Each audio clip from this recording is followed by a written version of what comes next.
Welcome to Kapian Tony TV!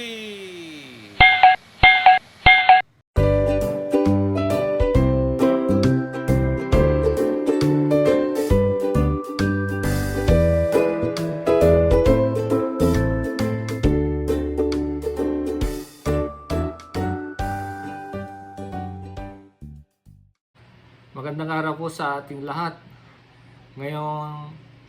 Ngayon po may gagawin tayo. Ito, may dinalang isang stand pan dito.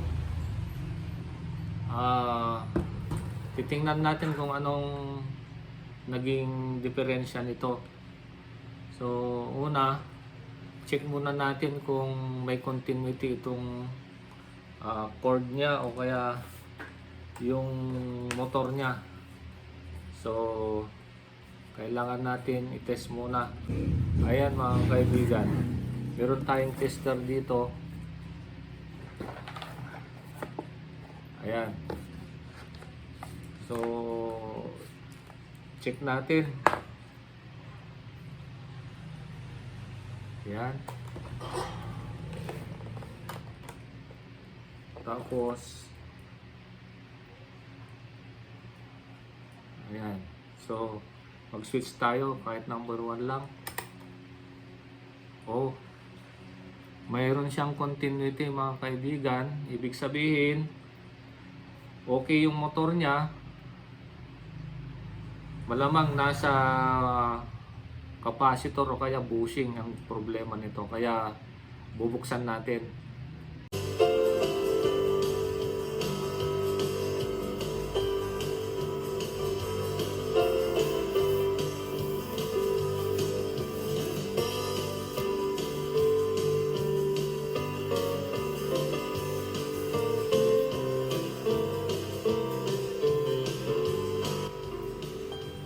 So ito mga kaibigan, i-check natin itong capacitor. Itong capacitor na ito is 2 microfarad. So i-check natin kung meron kang 2 microfarad ito. Yan.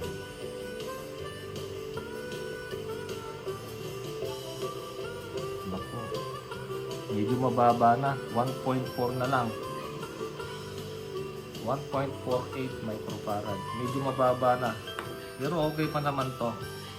Makapag-pandar pa naman ng electric fan. Okay. So, kalasin natin ang motor.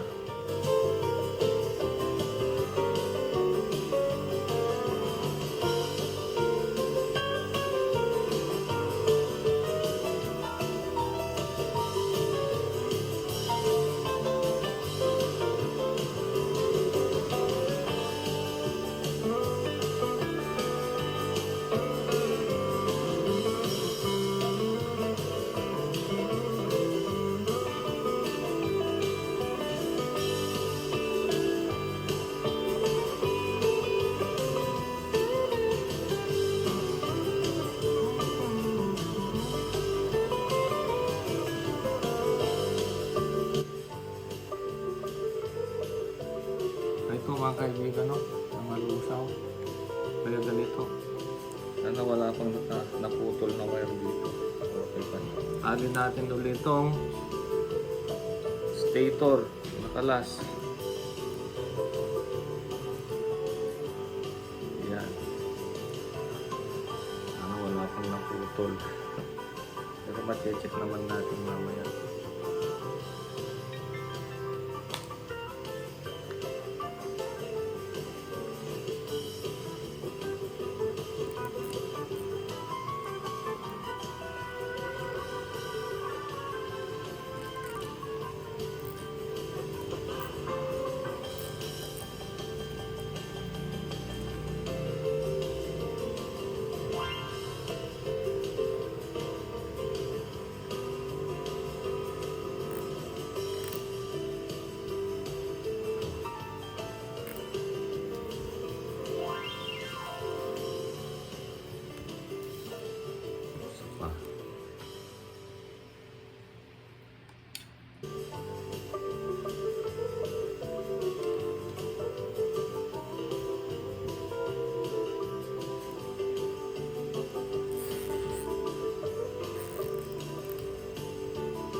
Yun. Ito mga kaibigan. Check natin itong bushing niya kung okay pa. Medyo maluwag, kaya magpapalit tayo ng bushing. So ang pagpalit ng bushing, dapat meron kayong screwdriver na plug. Ganito.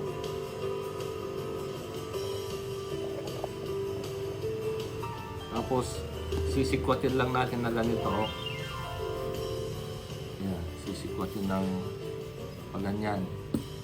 Dito natin ilagay yung natin sa taas ng bushing. Yan. So sikwatin natin. Palibutan natin. Yan. Ayun. Tanggal na siya. Ito, natanggal na siya. Kasi ito yung papalitan natin.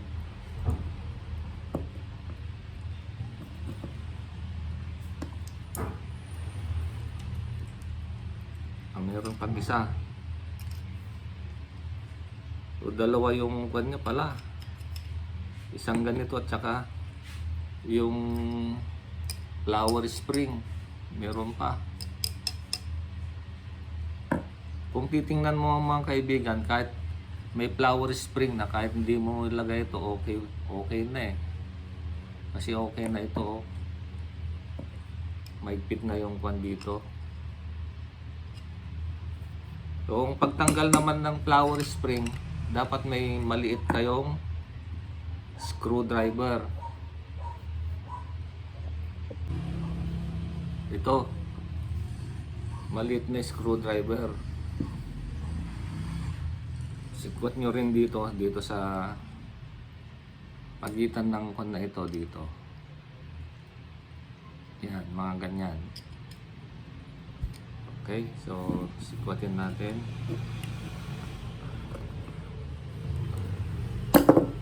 Yun.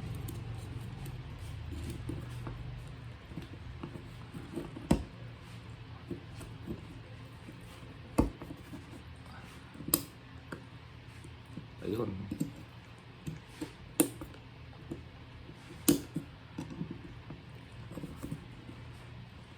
Pwede rin ito, tanggalin na natin to.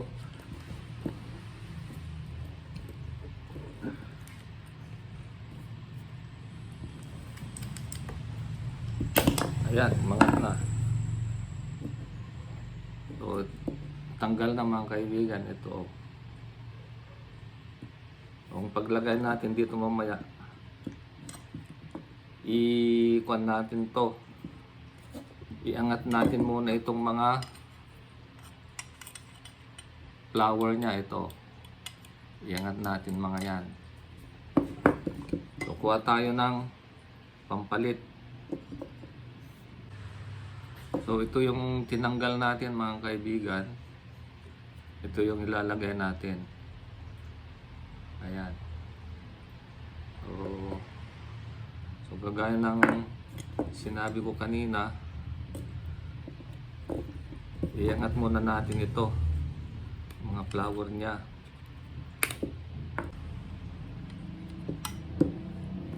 Kaya ito na lang.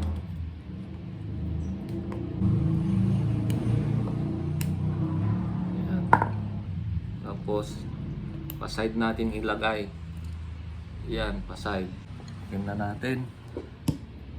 Ay, may magnet. Ayan.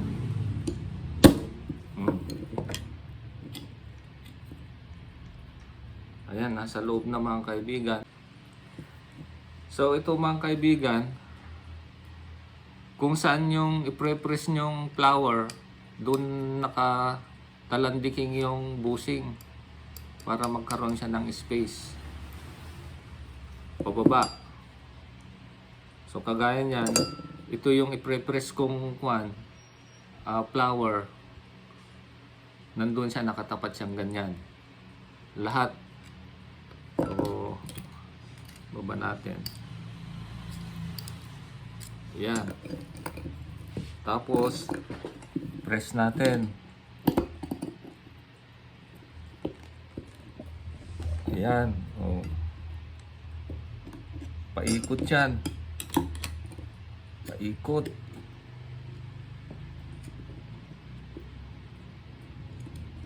Okay na. Oh, yan. Okay na mga kaibigan. So, maigpit na. Tingnan yung pagkagawa. Oh. So, hindi na natin tinanggal ang flower niya. Pinalusot na lang natin yung bushing. Tapos, inaunahan natin. Pagkalagay, pa-side. Tapos, nag-press tayo ng mga flower. Yun. So, ito na lang lalagay natin. Ngayon, kahit hindi na natin nilagay ito, okay lang eh. Kasi, ang ganda itong flower niya, oh. Flower spring.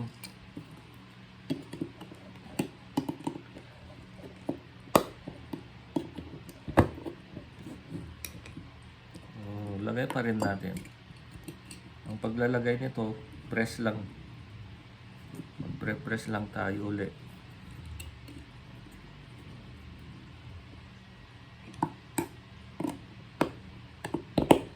Ayan.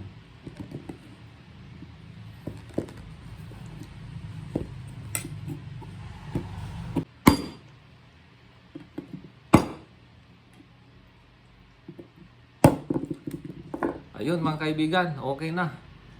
Tapos na itong paglalagay natin ng bushing.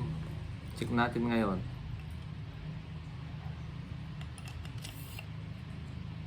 Ayun, oh. Okay na, wala nang play. So itong isa.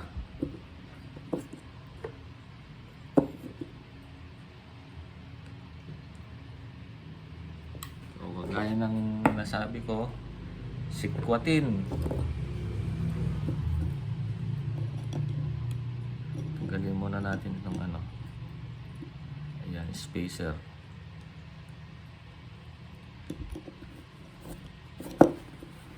Sikwatin. Ayun.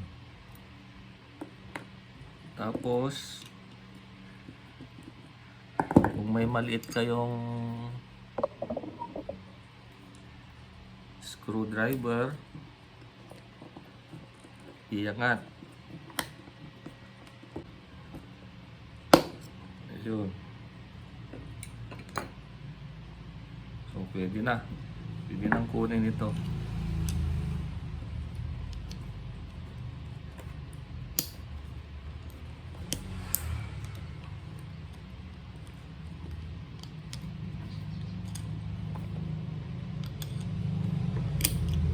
Ayan mga kaibigan. Tanggal na.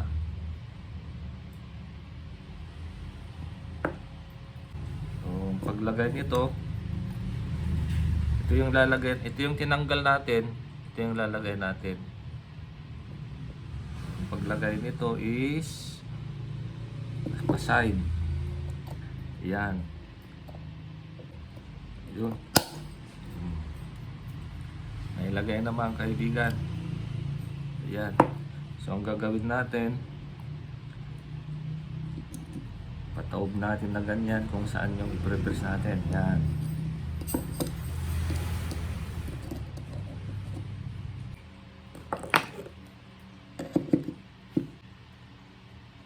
Ayun, okay na. So, lagyan na lang natin ito. Mag-press na lang tayo uli.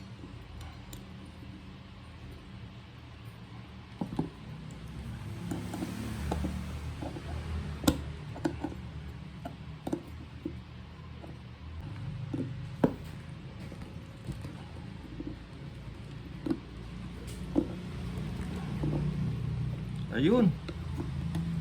Okay. So, ayan na mga kaibigan. Ilagay na natin yung bagong bushing. Ito mga kaibigan, maglalagay lang tayo ng langis. Itong bushing. Para, ayan. Para may langis yung bushing. Gaganda ang under nito. Yan. Ganon din to. Lalangisan lang natin. Yan. So okay na. Ganun lang gagawin natin mga kaibigan. Babalik na natin.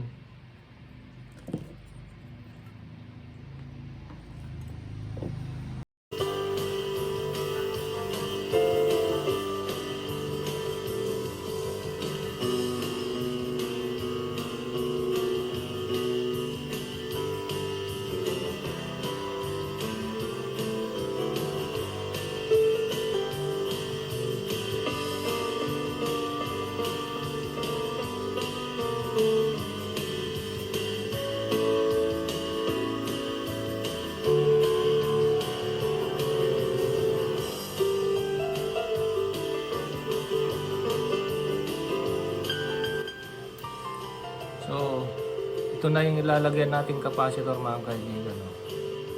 2 microfarad din.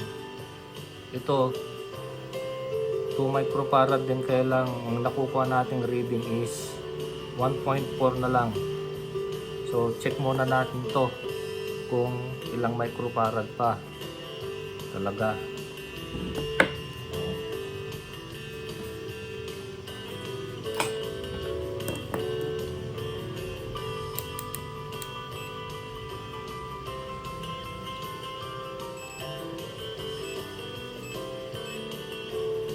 Yan.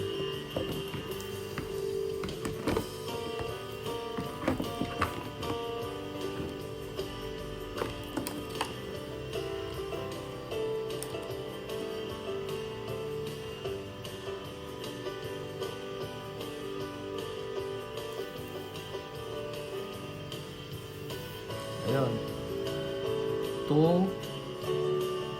2 microfarad. 2.03. So yun mga kaibigan. So okay pa itong capacitor na ito. Ito yung gagamitin natin ngayon. Testing muna natin kung under na siya bago natin i-close.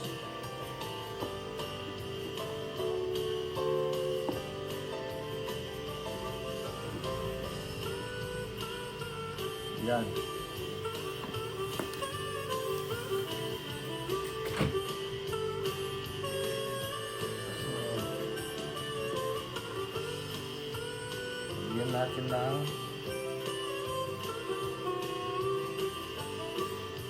Bigyan natin ng tape para makita natin kung ikot.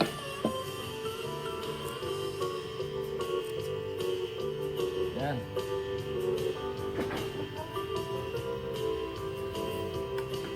Saksak ko na. Yan. Tapos switch number 1. Ayan o mga kaibigan. Ikot. Ibig sabihin, okay na. Okay na itong electric fan na ito. So, close ko na lang mga kaibigan.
Ayan mga kaibigan,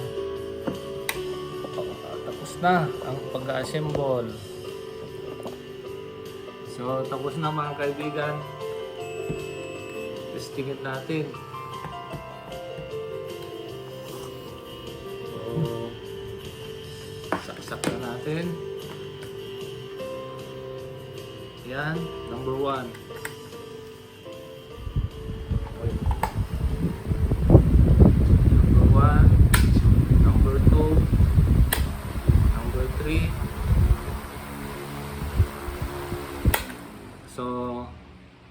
ayos na itong electric fan mga kaibigan. So dyan ako nagtatapos ang aking video sa araw na ito. Nawa po may natutunan po kayo. At huwag nyo na rin kalimutan mag like, share, and subscribe para sa mga susunod kong mga videos ay ma-notify po kayo. Bye-bye and God bless.